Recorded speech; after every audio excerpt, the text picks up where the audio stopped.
सैकड़ों की भीड़, हाथों में पोस्टर और री एग्जाम के नारे। ये तस्वीर है उन अभ्यर्थियों की जिन्होंने 5 साल पुलिस भर्ती के लिए इंतजार किया। अब जब पेपर हुए तो परीक्षा से पहले पेपर लीक होने की खबरें आईं। यूपीपीआरपीबी भले ही सभी आरोपों से इनकार कर रही हो, सच जानने के लिए कमेटी बनाकर जांच कर रही हो, लेकिन छात्र हैं कि मानने को तैयार नहीं है और हर बीतते दिन के साथ उनका विरोध और बढ़ता जा रहा है। इसी कड़ी में ये भीड़ उमड़ी है यूपी की राजधानी लखनऊ में, जो 60,000 पदों के लिए हुई भर्ती परीक्षा को निरस्त कर दोबारा पेपर कराने की मांग कर रहे हैं। मेरा 18 तारीख को पेपर था फर्स्ट शिफ्ट में, तो मतलब पेपर देकर आया तो मालूम हुआ कि पेपर लीक हो गया।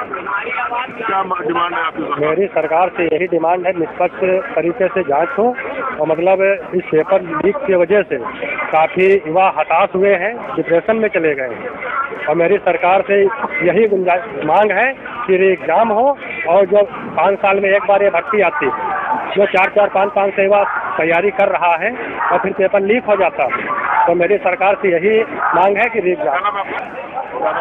मेरा नाम अभिषेक है, मैं औरैया से हूँ।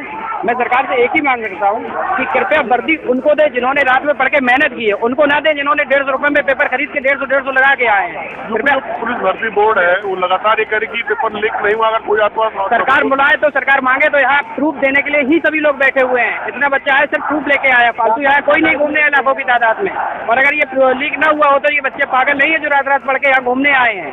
इको गार्डन पर घूमने नहीं आता फालतू। सरकार से एक ही मांगे, री एग्जाम हो, बस री एग्जाम। मेरा नाम प्रदीप कुमार यादव है, ग्राम सुगौला पोस्ट सरदा और जिला औरैया से आया हूँ मैं। मेरा 17 फर्स्ट में पेपर था। मैंने बहुत ही मेहनत की थी, मैंने शाम नहीं जानी, सुबह नहीं जाना सर। और जो नकल थी वो नकल 17 सेकंड और 18 सेकंड में हो गई। उसमें थोड़ी बहुत तादाद पर होती तो कोई बात नहीं, उसमें तो पूरे 150 में 150 प्रश्न मिल रहे हैं छात्रों को। तो बताओ मेरा क्या होगा? जो मैंने मेहनत करके 110 प्रश्न बना पाए उससे क्या होगा मेरा, ये बताइए। इसमें मैं तो सुरक्षित नहीं हूँ। मेरा सरकार से एक ही कहना है या मेरी डिमांड है कि सरकार को इस पर निष्पक्ष जांच करानी चाहिए। इसके बाद कोई अच्छा सा निर्णय लेकर और जो नकल करा रहे उनके साथ सख्त कार्रवाई मतलब करनी चाहिए। हम यही रिक्वेस्ट करना चाहते हैं, जांच हो, री एग्जाम हो, सभी छात्रों को मौका मिले और जो बच्चे गरीब तबका के हैं उनको मौका मिले। उनका जीवन का यही सपना था कि उत्तर प्रदेश पुलिस में उनका इस बार हो जाएगा, लेकिन उनको ये लग रहा है कि अब जो नकल बहुत ही ज़्यादा पैमाने पर बच्चों के द्वारा हुई है। सेंटर के बाहर कई बच्चे ऐसे मिले, बच्चों ने बताया कि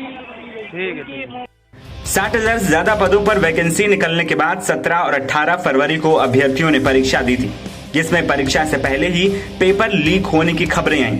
कथित तौर पर पेपर के स्क्रीनशॉट सोशल मीडिया प्लेटफॉर्म पर वायरल होने लगे। यही परीक्षा के दूसरे दिन यानी 18 फरवरी को भी देखने को मिला, जिसके बाद छात्रों का